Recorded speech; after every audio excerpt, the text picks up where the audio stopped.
అనారోగ్యంతో మృతి చెందిన పాత్రికేయుడు శివకుమార్ మృతికి సంతాపం తెలిపిన టెక్కలి ప్రెస్ క్లబ్. శ్రీకాకుళం జిల్లా టెక్కలి మండలం శ్రీరంగం గ్రామానికి చెందిన టెక్కలి మండల విశాలాంధ్ర విలేకరి గనియా శివకుమార్ ఇటీవల అనారోగ్యంతో మృతి చెందారు.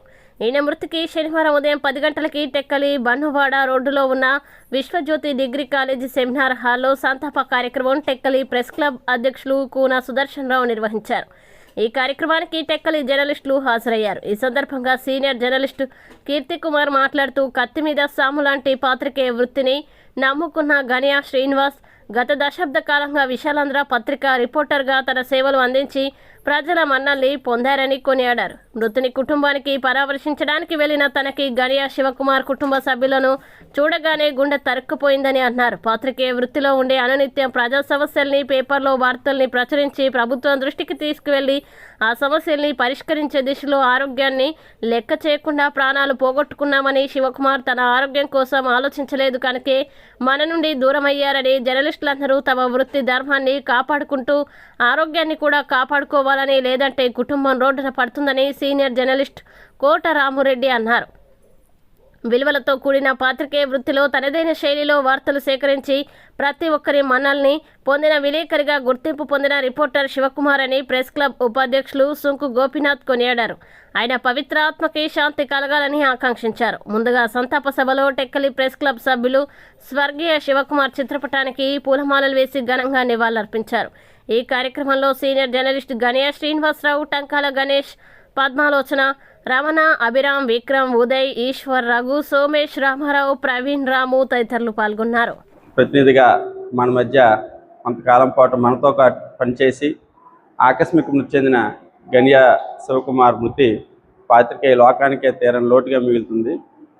ఒక మృదు స్వభావిగా, సౌమ్యునిగా, ఒక వ్యవస్థలో లోటుపాట్లను పరిశీలించి తనదైన పాత్ర పోషించడానికి ఒక కార్యదక్షతతో నిలిచి తను వినడమే తప్ప ఏ రోజు మాట్లాడడం కూడా తెలియకుండా అలాగా ఒక సృజనశీలిగా తన వార్తల ద్వారా తన ప్రతిభ ఏంటో చాటి చెప్పి ప్రజా సమస్యల పరిష్కారానికి ఎంతగానో కృషి చేశాడు శివకుమార్.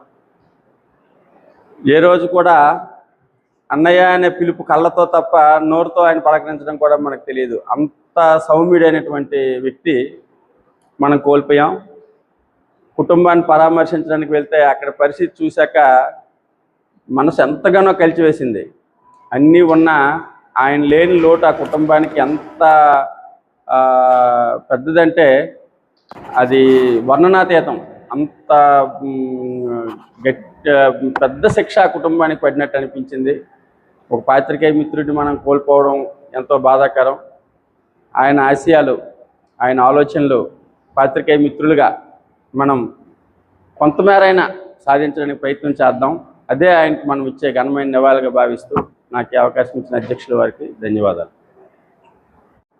ఈరోజు మనలో ఉన్న ఒక పాత్రికేయ మిత్రుణ్ణి కోల్పోయి సంతాపం చెప్పుకునే సందర్భం రావడం చాలా బాధాకరం. ఎందుకంటే మన వృత్తి నిత్యం కూడా తిరుగుతూనే ఉంటాం.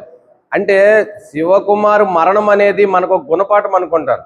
ఆయన ఒక జనాల మధ్య తిరుగుతూ ఒక యువకుడిగా ఉండి తన ఆరోగ్యాన్ని కూడా తను పట్టించుకోలేని పరిస్థితికి ఆయన వెళ్ళిపోయాడు.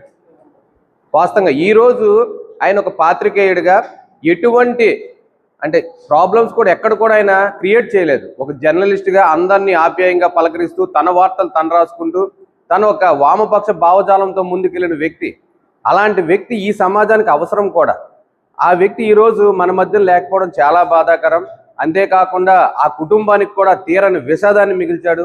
కాబట్టి నేను దయవుంచి పాత్రికేయ మిత్రులకు ఒకటే చెప్తున్నాను, మనం విద్యావేత్తలుగా సమాజాన్ని జాగృతం చేసే మనుషులుగా మనం తిరుగుతున్నాం. మనం ఏంటంటే దయవుంచి మన ఆరోగ్యాలను మాత్రం ఈ సంఘటన దృష్టి పెట్టుకొని మన ఆరోగ్యాన్ని మనం చక్కదిద్దుకుంటే ఆయనకి మనం ఇచ్చే ఘన నివాళని నేను అనుకుంటున్నాను. కానీ ఈ సందర్భంగా చెప్పేది ఒకటే, శివకుమార్ మృతి అనేది చాలా బాధాకరం. కాబట్టి ప్రతి ఒక్కరు కూడా శివకుమార్ వామపక్ష భావజాలంతో ముందుకెళ్లారు. కాబట్టి ఆయన కీర్తన గారు చెప్పినట్టు ఆయనకు ఇచ్చే ఘన నివాళి ఏంటంటే ఆయన ఆశయాలు కొనసాగించడమని ఈ సందర్భంగా మనవి చేసుకుంటున్నాను. శివకుమార్ విశాలాంధ్ర రిపోర్టర్గా విధులు నిర్వహిస్తూ అనారోగ్య కారణంతో అతి చిన్న వయసులో మరణించడం అనేది చాలా బాధాకరం. ఇంతకుముందు మిత్రులు చెప్పినట్టు ఎక్కడ కూడా ఆయన వినడమే తప్ప ఎక్కడ ప్రశ్నించడం కానీ ఏమైనా అడగడం కానీ ఆయన నేను చూడలేదు. ఆ కుటుంబ సభ్యులకి నా ప్రగాఢ సానుభూతిని తెలియజేస్తూ ఆయన పవిత్ర ఆత్మకు శాంతి కలగాలని మనస్ఫూర్తిగా కోరుకుంటున్నాను.